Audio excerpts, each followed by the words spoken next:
Welcome to Liberated. Today we have a guest, Dr. Tony Masri, and I met Tony through an executive forum that I was involved in, and we were in an executive team together, and I was fascinated that Tony's specialty, which I'll have him introduce himself with his credentials in a moment, was about sleep.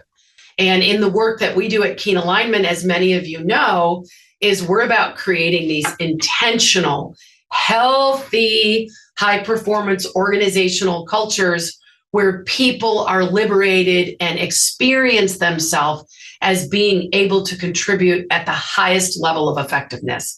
And sleep is one of the 5 keys to effectiveness and to retraining your brain. And Tony is a sleep doctor. So tell us a little bit about how did you get trained? First of all, why did you decide to be a sleep doctor? So I started out as a neurologist, so I'm board certified neurologist, spent quite a bit of time understanding the brain and central nervous system, our autonomic nervous system, how do we react to things and wellness and in disease processes. And I found quickly that sleep is very important for brain function in general. And if one is to help people with their sleep, we can help improve their wellness, optimal performance, like you mentioned earlier.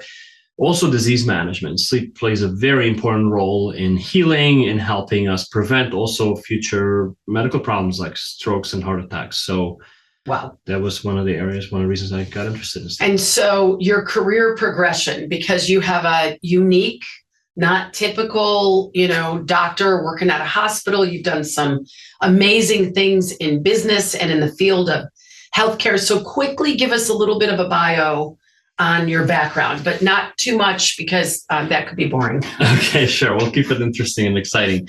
So after doing my neurology training in Cleveland, I came to the Bay Area, Stanford, to study sleep medicine. After that, sort of out of necessity, started working at a clinic and decided that I needed to build my own practice. So I started doing practice building. And why did you decide you needed to have your own practice? Well, I wanted to practice independently. I had sort of an idea of how I want to deliver care. And some of it was circumstances. I wanted to stay in the Bay Area, and I was looking for a specific type of setting to practice in. And that's how I ended up. So you wanted autonomy, freedom, authority, and that the way to do that was to have your own practice. Absolutely. Great. And that's kind of how I started. And I started doing practice building. And the minute I started thinking of my clinic as a healthcare delivery system, that's where my mind shifted and started learning more about the different aspects of business, about how to get the word out there in terms of marketing, how to run your processes, and in terms of the back office, how to really make sure the customer or patient experience is ideal. And that's something I've learned along the way. And then I've worked in different settings, building my own clinic. Then I've also worked with digital health startups in terms of innovation. And what was the name of the clinic you built? So the name of the clinic I built was called Sleep Health MD. We had multi-location sleep clinics in the Bay Area. That was years ago.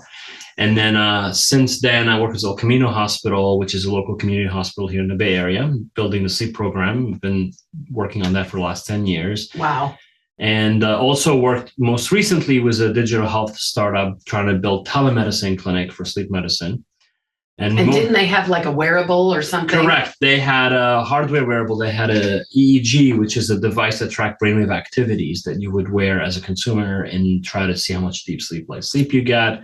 So I've been quite a bit on the cutting edge of technology in sleep because of that experience. And most recently, I'm working at, or started my new clinic, Helix Health. Helix was a Y, and that's the focus there is on sleep and mental health because the two kind of go well together. And that is a boutique firm that focuses on high impact people who are making a difference in the world, who know without sleep, they can't function. So how do they find Helix?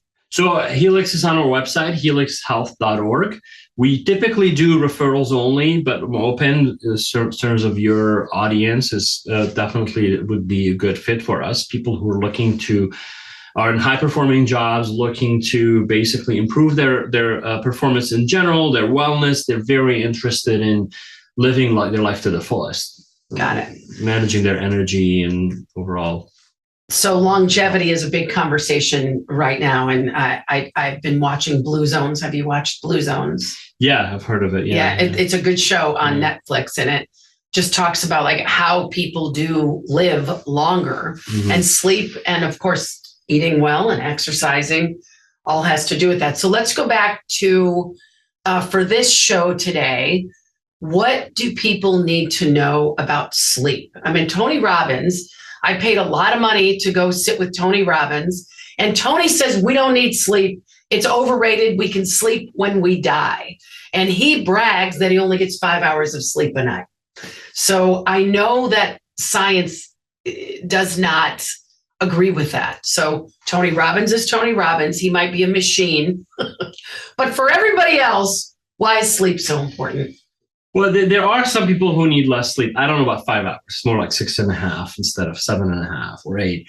So, and that's also old thinking. I mean, many of us used to think, maybe not my world, but other people in the 90s and early 2000s, that's right, that maybe you don't need to. But sleep is exceptionally important for executive function. So if you are making decisions that are like you're looking to project, you're looking to focus and figure out where your company is going to be in 2-3 years or 4 years, if you're building that spreadsheet and trying to focus, you need to have a good night's sleep. That's really important. Because of the cognitive functioning? Correct. So the way our brain is obviously fascinating. I'm a little biased because I spent decades studying it. Do you want a brain model? I have a model. Oh, yeah. Let's look at it. Okay. So, Tony, why is the brain, why is sleep so important in executive functioning? Okay, good. So sleep plays a lot of important roles. So our executive functioning, so this is the brain. And what we're looking at is give you a large overview. So this top here is where you have your cortex. That's where a lot of your thinking happens, where you move your arms. And this is the front. We're not going too much in detail. So that's your executive brain up here. Yeah, but really where it's a prefrontal cortex, which is an area that's, if we look here, so it's the front, basically, is the way the terms. So this part here, and this is a sagittal cut. So your eyes are here. The back of your head is right here. So what we're looking at here is this sort of on the inside. So this part here is a lot of it is the brainstem. This is where a lot of your breathing and functions of your heart beating, breathing. This is really important. So your autonomic nervous system comes from that brainstem? Exactly. It's the brainstem. This is the part of the brain we share, or reptiles and more basic, call it basic, but different animals who don't have as much higher cognitive function have. And then here, you have this area is around the prefrontal cortex, and that's the area that's responsible for executive function. What does that mean? It means it's responsible for planning, thinking ahead. It's responsible for troubleshooting if you get stuck with a problem. It's also responsible for inhibition. So if you're, this very simple example, if you're, looking at a lecture or listening to this webinar and there's like a squirrel or something comes out on the side, you're like, you lose your attention, right? So that's kind of a funny way to think about it. So the prefrontal cortex is the part of the brain that says, focus, stay where you are. Don't think about your next meeting. Don't think about how you're going to pick up the kids from soccer practice or whatever. Stay on task. So that's really important. And also being able to relate to people and reading facial cues, figuring out if your teammates are puzzled by your ideas, they're excited about it, they're sort of frustrated, or they seem, so these are kind of cues that you experience and feel without even actually thinking about it. So let me ask you this question. Does a certain part of the brain get, so there's, you talked about right hemisphere, empathy, facial cues, left hemisphere, being able to plan. Does lack of sleep impact both hemispheres of the brain just as much? Oh, absolutely. So sleep plays a role in many different ways. One of them is that sleep acts like the rinse cycle of the brain. As we go through the day and all things, there's like neurotoxins that accumulate, toxin in a sense of basically natural metabolism that happens. So the brain gets rid of that when you sleep. Also helps us process learning, emotional experiences like during REM sleep, where we have our brain is just as vivid, it's just almost as active as when we're awake. Wow. So we're really processing a lot of things. So back to the higher function of prefrontal cortex, and that's, by the way, the last to develop. This is why car rental companies don't let you rent a car till you're 25. They already know this. So because they know your executive function, your inhibition, ability of someone making the right decision was a brand new car off the lot. Is it 30 years old that the by 30, the prefrontal cortex is fully formed, or has that been debunked? So it's usually mid-20s is when you have it fully. I mean, we continue in terms of emotional experiences, that's continue to be impacted. There's definitely always plasticity in the brain. That's the newer thinking, is that our brain continue to be plastic well past the mid-20s. And that's seen when someone get injured. But so the way the brain basically stratifies needs or ration needs, of say. So if you're getting poor oxygen to the brain, if you're getting poor nutrients, if you're not getting enough rest, this part, the basic part of the brain, that's this part here in white that you're seeing on the brainstem, that's the part that's responsible for breathing, basic functions. That does not suffer as much initially. The part that's last to feed is around here. So it's basically around your temporal lobe, prefrontal cortex, amygdala, hippocampus. So that's the area that provides higher function, basically being able to have a good mood, have good attention to the problem you're trying to solve, and thinking ahead. So those are last to feed. So from an evolutionary standpoint, nature thinks we're better off just still walking around, our heart beating, breathing, more important than us being able to use all of our cognitive functions. Okay, so let me ask you, the hippocampus, is that about memory? So hippocampus is very involved in memory processing, consolidating memories. Also, it sits right next to the amygdala, which is the center for emotions. Yeah. And there's a reason why they're together, right? Why?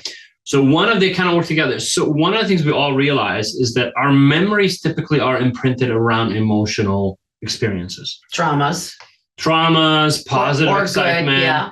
Yes, one of my professors in neurology used to give this example. If you're expecting the president to visit whatever you are, your company, your place of work, whatever you are, you can very well spend hours and days preparing for that event with Secret Service, other people, planning with your team.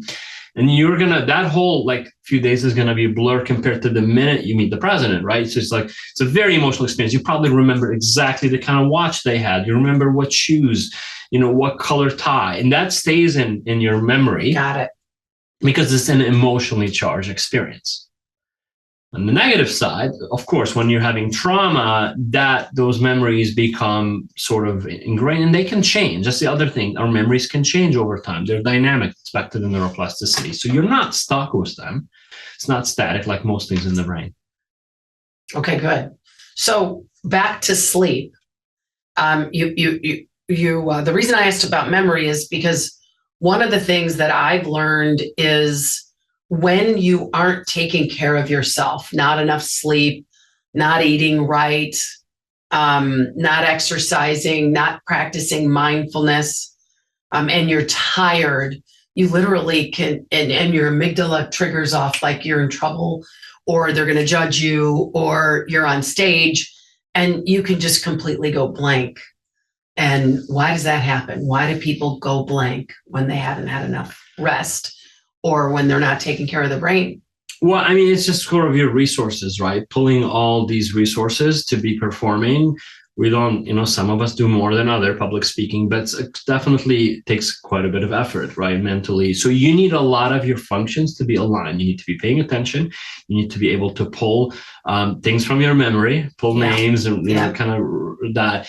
And a lot of things have to fall together. And then you have your emotions, right? Not all of us, some of us can, even for us who do really well public speaking, it's a bit of an emotional experience. We always got the butterflies. Your autonomic nervous system is going. So when you're not well resourced, you're not well rested, all these connecting functions are not optimal, and they're not talking to each other as well. So then, things can start falling apart. And so I know you work with a lot of famous people and executives. How do they know? Do they just know, I have to get a sleep doctor to help me because I'm not performing at the level, or I'm up to big stuff? How do they have that wake-up call that this is related to sleep? Yeah, there's a range. I mean, historically, things have gotten better. People are more aware, but historically, people would just get the burnout phase. and they realize, or they end up seeing their psychiatrist for depression or anxiety, or they realize that their blood pressure is out of control, or their cardiologist says, you've had a major cardiac event, and they come and see me. I'm happy to help, but that's a bit like we'd like to do more prevention. In the world of wearables, I see people not noticing when they have, and regardless of the type of wearables, most of them give us the reasonable data. There you go. So I can see without having to do a plug, they're pretty. So when you have your wearable, people notice, okay, how am I feeling? There's a score. I got 6 hours of sleep. Here's how I felt the next day. I got 8 hours of sleep. Here's felt. This is how most people figure this out. And sometimes they get stuck. And that's when they come and see me. Sometimes the data doesn't match how they're feeling. Sometimes they've optimized up to a certain point. They drank one less glass of wine after dinner. They did 30 minutes of exercise instead of skipping that day, and they see the impact. So they come to me either trying to optimize from there or have been struggling. And it's hard to do it on your own. There's only so much you can do on your own. So we were talking about an article by Harvard Business Review, and they've linked the sleep effectiveness to executive effectiveness in planning, in being able to read people and understand and empathize with people. Am I forgetting anything? What are the other main functions that sleep will help with this prefrontal cortex? Absolutely. Area? So the study was done actually in 2016. They looked at 180 executives. These are top performing executives of large companies. And they studied them, and they found out that 4 out of 10 of them don't get a good night's sleep, at least 4 out of 7. So more than half the week, they're not getting a good night's sleep, which 4 out of 7 nights, they do not get a good night's sleep. That's about 35% of them. So 1 in 3. So odds are, if you have a room with 3 executives, one of them is not getting 4 nights sleep. Doesn't mean that the rest of them are getting perfect, but that's the threshold. That's when we start calling insomnia. Insomnia is 3 more nights a week of poor sleep, whether it's falling asleep or staying asleep. So they looked at that population, and they try to figure out what they do and how sleep deprivation impact them. So you're exactly right. So when it comes to planning, when it comes to having these vision meetings, or trying to develop a spreadsheet or a business plan, or trying to create a culture. Absolutely. Trying to create a culture, which is a practice every day. So if you're going into a meeting and you're sleep deprived, not only you're going to have trouble reading the cues of your team and being as sharp as your best self, your team recognizes that. Yeah. Even if you didn't say, hey, I had a bad night, they can look in your face, and actually they're less likely to trust you without knowing why if you didn't have, and you seem well rested. So to lead a team effectively, you got to take care of yourself first, which is something you have quite a bit talk about. And sleep is a very important part. Problem solving. This interesting part of what the article talks about is, if you give people a problem to troubleshoot, basically, and they're looking for that shortcut or a solution around it, and compare a full night's sleep versus being sleep deprived, or even taking a nap and then being able to solve the problem afterwards, you're twice as likely to solve the problem in about half the time that it takes if you are sleep deprived. Because you're sharper. Absolutely. You're sharper, and you're always able to tap on all these. And everything is working, all of these different circuits. Correct. So sleep impacts definitely performance, because performance comes, as you're saying, from emotionally being able to regulate, which is really important, especially when you're not on your own, working with a team, and also focus, attention, thinking ahead, etc. Good. So Tony, I called you during COVID because I was having trouble sleeping. I was laying in bed thinking about, oh my God, who's going to die? What's going to happen? What do we do about this?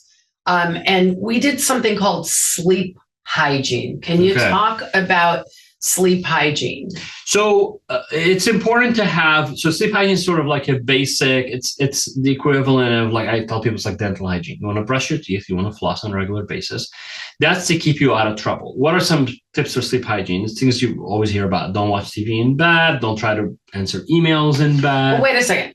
I don't think people always hear about that, because a lot of people have TVs in their room, and a lot of people go to bed with their phone in their hand. So slow down a little bit. Okay, all right. Let's not assume that people know that, because sometimes people don't know that. Okay. They're conditioned, like you said, this is perfect.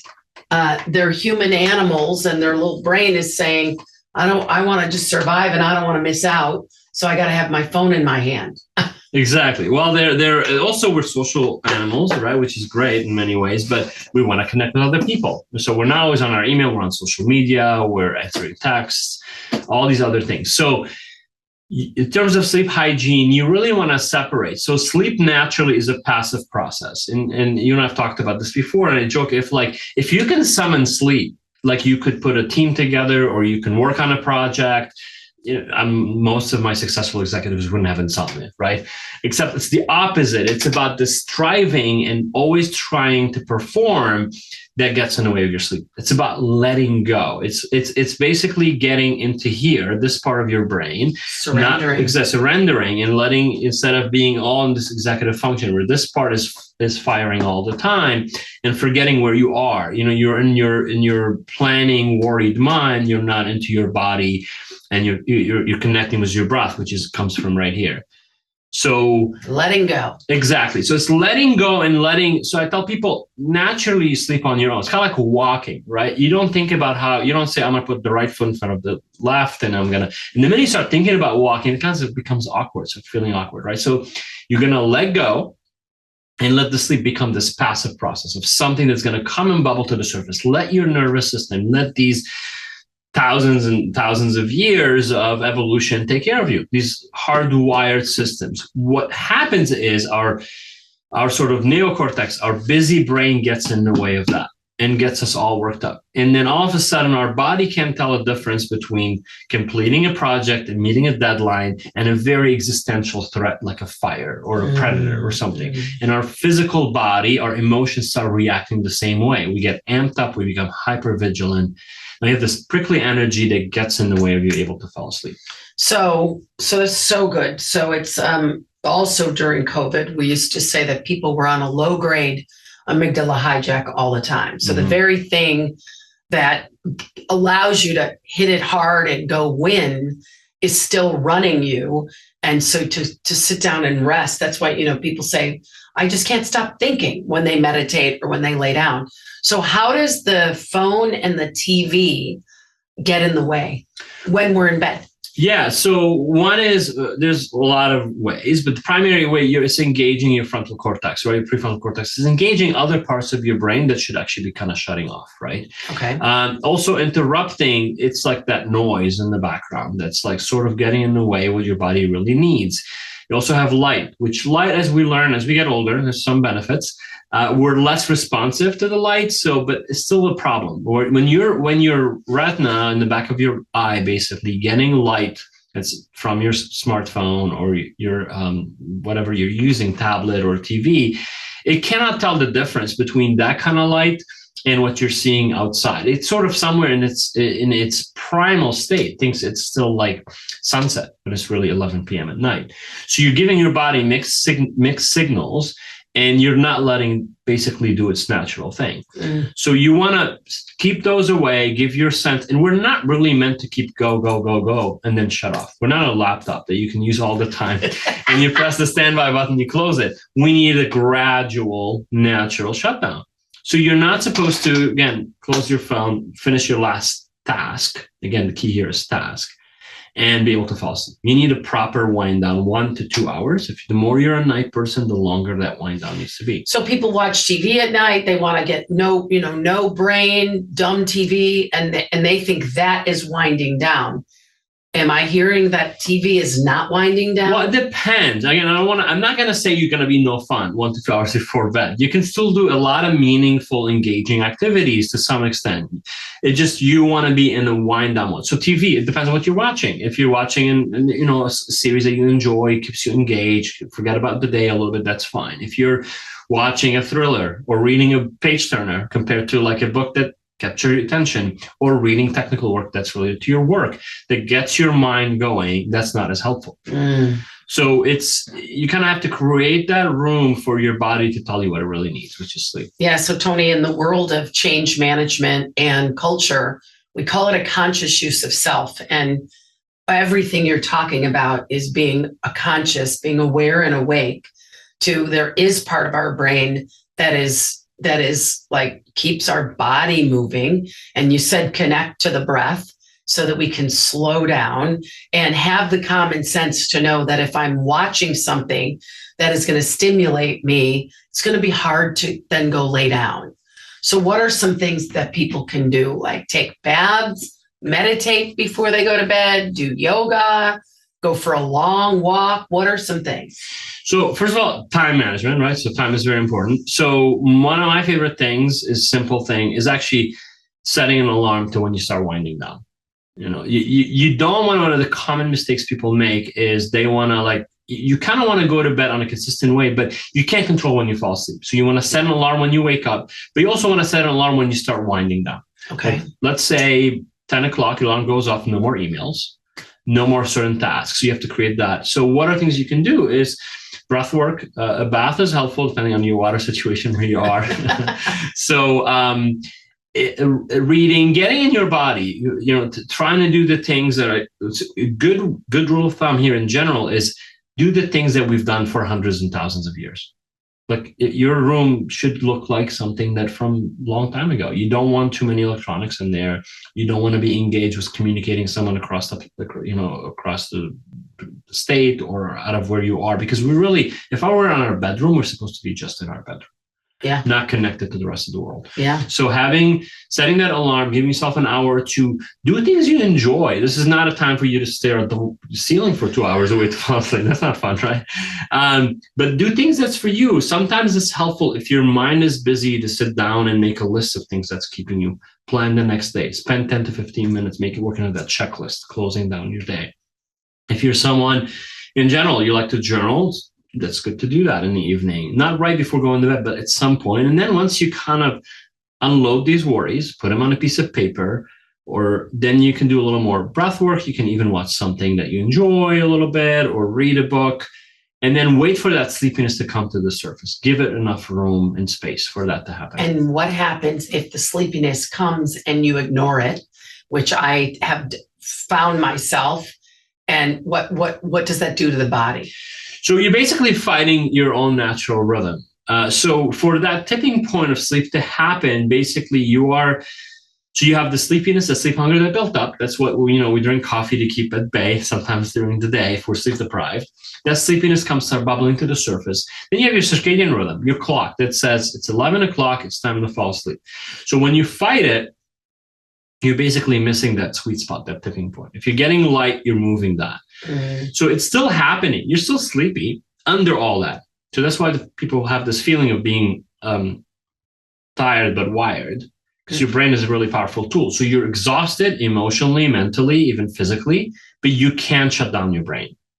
And that's really what insomnia is about. And I just want to be clear on one point. Tired but wired. Exactly, right? So the wire comes from the brain. So that's where your brain, you kind of want to ideally get into your body. And that's where the breath can connect to this part here, which is very basic evolutionary, when we take breath is really important to get us, whatever meditation practice you have. But back to the idea of sleep hygiene, I just want to be very clear. Sleep hygiene is not going to take care of your insomnia. It can help you stay healthy. But if you really develop full-on insomnia, then there's the ideal treatment is cognitive behavioral therapy, which now we really have to dig in. I tell people it's kind of like dental hygiene, but then now you have cavities. You need a little more work, right?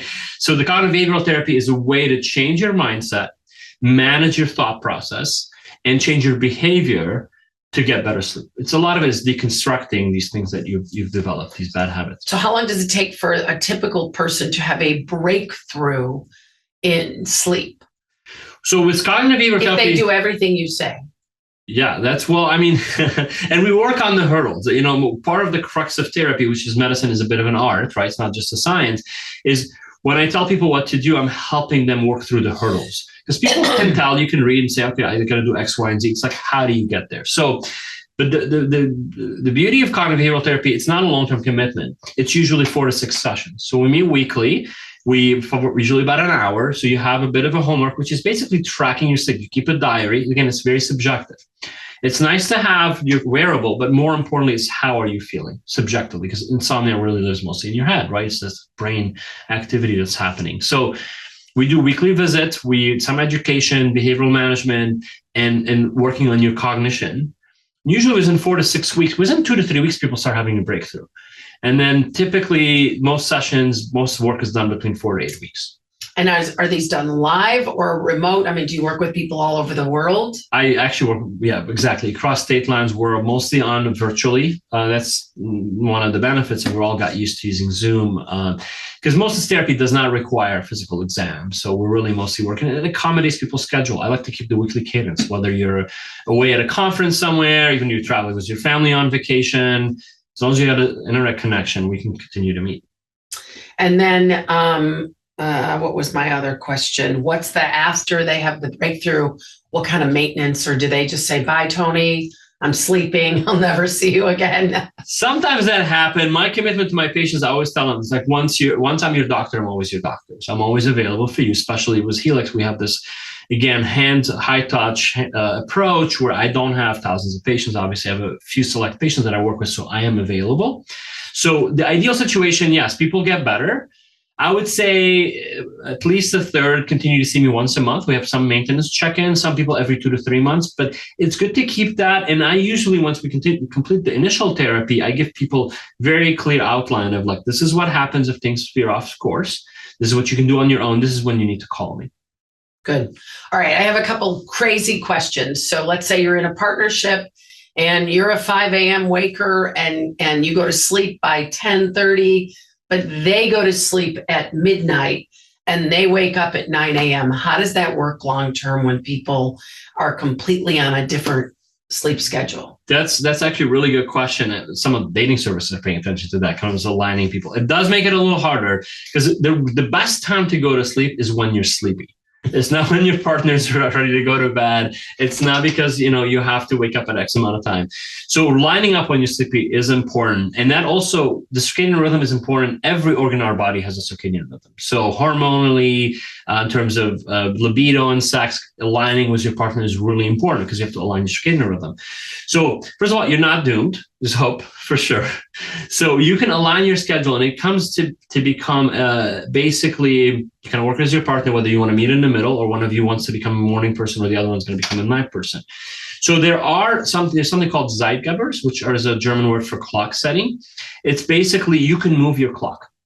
And you can do that by using light therapy, melatonin, arranging your social activity, and exercise, basically. Wow. So I use the acronym SELF, which is social activity, exercise, light, and food. So if you can, the light is the strongest one typically, and melatonin can be really helpful. So you can take someone who's a night owl that prefers to go to bed at 1 a.m. Because some people, they can't fall asleep at 11, but they can fall asleep at 1. That's not insomnia. It's the circadian rhythm is off, right? So you can take someone who goes to bed at 1, wakes up at 9, gets their 8 hours that way, and shift them to become someone who goes to bed at 11, 2 hours earlier. And that involves typically a very low dose of melatonin, typically 5 hours before bedtime, along with strategic exposure to light therapy. The other way around is true. If you're a morning person and you have a work dinner at 8 p.m. and now all of a sudden you're ready to go to bed and and then you have to stay up late, especially if you're traveling, giving light that time. The opposite of what we just said, avoiding your light when you're in bed trying to fall asleep was your smartphone, etc. Using that light in your favor to help push your sleep time later. So getting light exposure at 7 p.m. or even 6 p.m. to help you stay up later. So this sounds a little bit like when you have jet lag and you go overseas, you might need to use the light to keep you awake. Oh, absolutely. And I do work, that's another something I do quite a bit work on with my patients or clients is jet lag plans. Because most of you probably know, a lot of times you're making really important decisions, multi-million, sometimes billion-dollar decisions when you're traveling and making a business deal, whether it's in Asia or Europe, et cetera. And you really need your best self, your best cognitive self. And I've had, again, privacy, I don't share that with my patients, but with the public. But I've had patients who've made billion-dollar decisions, and they admitted to me, I was like, nodding off. I wasn't really my best self, and sometimes that cost the company. Yeah. So there is definitely a jet lag plan that's a bit custom. It's hard to kind of give you one size fits all. It depends on how many time zones you're going, but I usually send my patients with a kit of melatonin, light glasses, really good regimen of when they're supposed to eat, when they're supposed to exercise, and that really can make your trip actually as good as I've had patients who've slept just as well as they sleep at home when they're traveling. Well, I'm starting the Camino next Wednesday, so I need a plan. I did buy this jet lag, these pills online. Oh, yeah. I don't know if you probably haven't heard of them. No, well, there's a lot of branding around this stuff. Often just melatonin. The key is there's unfortunately not a silver bullet. It's when you take it, because you're really adjusting the clock. So if you take melatonin randomly, you're like, because we can get into this a lot of details, but basically you have a 24-hour clock. There's strategic times where you want to get light and melatonin, and there's a tipping point. So if you get the light or melatonin the wrong side, you can actually make the problem worse. That's probably what most of us have done. We've taken that pill or vitamin, whatever, too late at night, and then nothing is happening. Okay, so just to recap, there are 5 keys to neuroplasticity or retraining the brain. 1 is food, nutrition. 1 is exercise. 1 is mindfulness. 1 is sleep, which is what this episode is about. And 1 is novelty, doing fun and new things. When Tony talks, was it Zeitgeist? What was it? Zeitgebers, like the clock setting. Zeitgebers, clock setting. Yeah. It had to do with food, light, social activity, and exercise. So this is all connected. What your grandmother told you to do to be your highest and best self is what Dr. Tony tells you to do. Exactly. Thank you for being here today. Yeah. Old wisdom. Thank you for being here today. And what's the website? Spell it out. So we'll put it on that episode too. It's helixhealth.org, HELYX, and health, HEALTH.org. You'll see it's basically a landing page because we're very selective. And then you can put your name, information, and inquire within, and then we'll follow up with you. Yep. Thank you so much. Bye, everybody. Take care.